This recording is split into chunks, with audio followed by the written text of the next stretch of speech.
La Coupe d'Afrique des Nations, édition 2023-2024, se déroulera dans un peu plus d'un mois en Côte d'Ivoire. Alors que le sélectionneur national, Djamel Belmadi, a déjà de nombreuses problématiques directes et indirectes à gérer et à régler autour de l'équipe d'Algérie, alors que la pression monte à quelques jours des premières échéances concernant cette compétition continentale, telles que le dévoilement de la liste, de la pré-liste, son arrivée en Algérie, la préparation du stage, etc. Il est confronté à un nouveau casse-tête. Un casse-tête à en devenir fou. En effet, plusieurs joueurs de la sélection, près de la moitié du groupe, est concerné par une absence des terrains en club, une blessure ou un temps de jeu extrêmement bas. Salam l'équipe, salam la team des Z, j'espère que vous allez bien. Donc comme énoncé précédemment dans l'introduction, on va parler dans cette vidéo de cette problématique. Cette problématique qui est que la moitié du groupe quasi de l'équipe d'Algérie est potentiellement inapte à jouer une compétition continentale qui demande de la fraîcheur physique, de la vigueur, de la vivacité, etc. etc. Alors, ces catégories de joueurs qu'on ne va pas tous énumérer, je ne suis pas rentré dans le détail des choses, mais il va bien falloir parler du problème de nos internationaux algériens. Problème de temps de jeu en club. Très minime, c'est ce qu'on va voir en premier. Ensuite, on va parler des joueurs qui sont récemment blessés ou toujours en convalescence ou qui reviennent de blessures, c'est-à-dire que donc physiquement, c'est pas trop ça, temps de jeu non adapté, non adéquat, etc. Et on finira par les joueurs qui sont totalement ignorés dans leur club. Ignorés dans leur club avec aucun temps de jeu et ramener avec un joueur qui n'a aucun temps de jeu sur un mois dernier complet, c'est très compliqué à l'approche d'une compétition. Donc on va pas plus tarder et on va rentrer dans le vif du sujet avec les joueurs justement avec un temps de jeu très faible.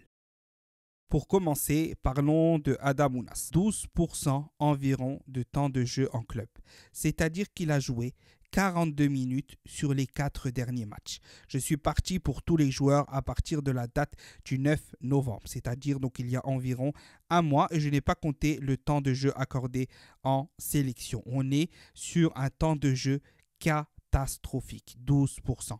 Passons à Houssem Aouar, 20% de temps de jeu, seulement 100 minutes grappillées sur 5 matchs, soit 100 minutes sur 450 minutes de temps de jeu possible, avec des prestations qui sont plus que moindres et plus qu'inquiétantes, et même des rumeurs de journaux italiens et des informations sont sorties comme quoi que Mourinho et le club voudraient se débarrasser de lui cet hiver pour soit le prêter, soit le vendre. À voir, à confirmer, mais en tout cas, c'est inquiétant à l'approche d'une compétition continentale. Ramiz Zerouki, c'est 30% de temps de jeu. Alors c'est mieux que les autres, mais ça reste quand même que 133 minutes grappillées sur les 5 derniers matchs de son équipe. D'accord? Passons ensuite à Boudaoui, où c'est un peu mieux. C'est même assez correct. 60 minutes de temps de jeu, c'est-à-dire 109 minutes grappillées sur les 2 derniers matchs de l'OGC Nice. Donc, on voit que vraiment au niveau du temps de jeu, il y a une problématique. Pour Boudaoui, ça passe. Mais pour les 3 autres, qui sont des éléments essentiels du groupe des 23, du groupe voire des 27, etc., on voit que ces joueurs-là sont dans une forme physique moindre et que la compétition, plutôt la préparation physique, va énormément être importante et à voir si elle sera apte à préparer ces joueurs-là à entamer des matchs de haute intensité. Passons ensuite maintenant à la deuxième partie, la partie des joueurs blessés ou qui reviennent de blessures. Aïssa Amandi, l'un des joueurs les plus expérimentés du groupe, l'un des défenseurs sur qui Belmadi a le plus d'espoir et de confiance accordé. Il est malheureusement blessé et sera bien évidemment trop juste pour la compétition. Il sera là, c'est certain, mais il n'aura quasi aucun temps de jeu dans les jambes. Ryan Ait Nouri, quelle pépite, quel joueur, quelle technique, quelle vivacité, quelle régularité et quel apport en sélection. Mais malheureusement, il n'aura ce mois de novembre, décembre, quasi aucun match dans les jambes depuis sa blessure. Et ça, c'est quand même inquiétant, car dans l'autre chapitre, on va voir que la relève derrière, c'est encore pire. Ensuite, Badreddine Bouanani, l'un des jeunes espoir, futur crack de la sélection, joueur très très bon avec un très gros potentiel. C'est le joueur qui me fait le plus penser à Riyad Mahrez dans le profil, etc.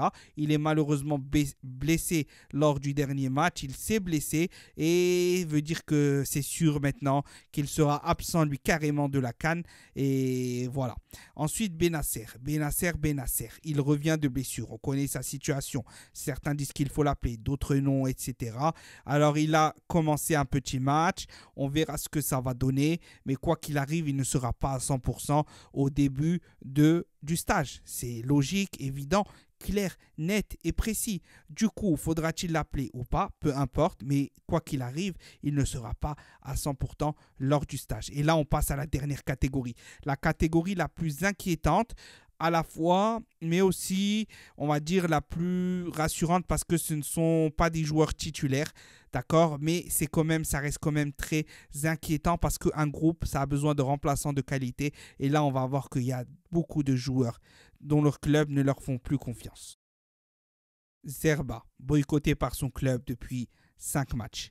Numéro 2 dans la hiérarchie depuis quelques mois alors qu'il était en rodage avec Mandrea. C'était un gardien quand même important du groupe, mais là, il va falloir se poser des questions pour cette CAN. Faut-il vraiment l'appeler ou pas? Touba, Ahmed Touba, défenseur central, latéral gauche, il est polyvalent, mais malheureusement, il a beaucoup d'essais en sélection, mais malheureusement, là, c'est son temps de jeu qui est inquiétant. La relève d'Aït Nouri, la relève de Mandi, pour le moment, non, car son club ne lui fait pas confiance. Là, Roussi. On a eu de bons espoirs sur lui, profil qui peut être très intéressant, mais malheureusement, encore une fois, son club ne le fait pas jouer. Voici des joueurs, et il y en a d'autres sur lesquels on pourrait compter, qui n'ont aucun temps de jeu en club. C'était la 3e catégorie, et on va finir par une conclusion rapide, claire et nette et précise à ce casse-tête, et on va essayer d'apporter une solution. Parlons peu, parlons bien. En équipe d'Algérie, on a toujours rencontré des problématiques au niveau des temps de jeu de nos internationaux en club. Mais là, c'est vrai que c'est quand même inquiétant. Quand on voit un Ounas, un Bouanani qui sont la relève de Mahrez sur le côté gauche, que les deux sont soit blessés, soit avec un temps de jeu médiocre, minable, et qu'en plus de ça, il n'y a pas de fiabilité sur ces joueurs. Quand on voit un Zerouki, sur qui Belmadi a fait de nombreux sacrifices et a fondé de nombreux espoirs en le faisant jouer régulièrement, malgré les critiques, malgré ceci, malgré ça, qui ne cumule que 30% de temps de jeu en club, c'est problématique. Un Hichem Boudaoui qui n'a pas la confiance totale du coach, qui joue seulement 60% de son temps de jeu en club.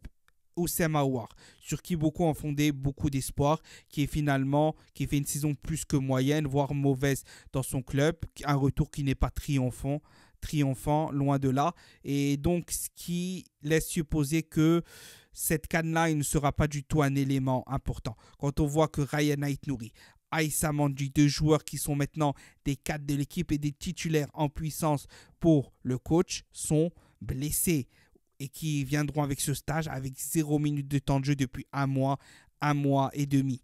D'accord? Quand on voit un Bennacer, certainement le poste du milieu de terrain, le joueur le plus régulier de ces dernières années, qui est absent, qui revient plutôt de blessure et qui est donc absent des terrains depuis de nombreux mois, c'est problématique. Quand tu vois des joueurs qui sont deuxièmes dans la hiérarchie et qu'à tout moment tu peux avoir une blessure dans des terrains et un climat comme l'Afrique, là c'est aussi problématique. La solution va être très simple. Soit on part sur une préparation physique de qualité avec une rotation lors du premier tour qualificatif lors de cette CAN 2023, ça peut le faire. Ça peut le faire avec une intelligence dans la préparation et dans la rotation d'équipe. Mais ça va être compliqué. Soit ne faut pas hésiter à faire appel à de nouveaux joueurs plus en forme, peu importe leur club, peu importe leur championnat, mais qui au moins t'apporteront de la fraîcheur physique, de la régularité physique. Et ça, c'est très important dans un climat subsaharien africain. Voilà, n'hésitez pas à me donner votre avis sur cette situation des internationaux algériens en club, vos solutions, vos avis, quel joueur vous inquiète le plus, quel joueur vous trouvez que ce n'est pas grave s'il n'a pas tant de jeu, il s'en sortira quand même, etc. etc. C'était Tactique des Z, j'espère que la vidéo vous aura plu. Salam l'équipe!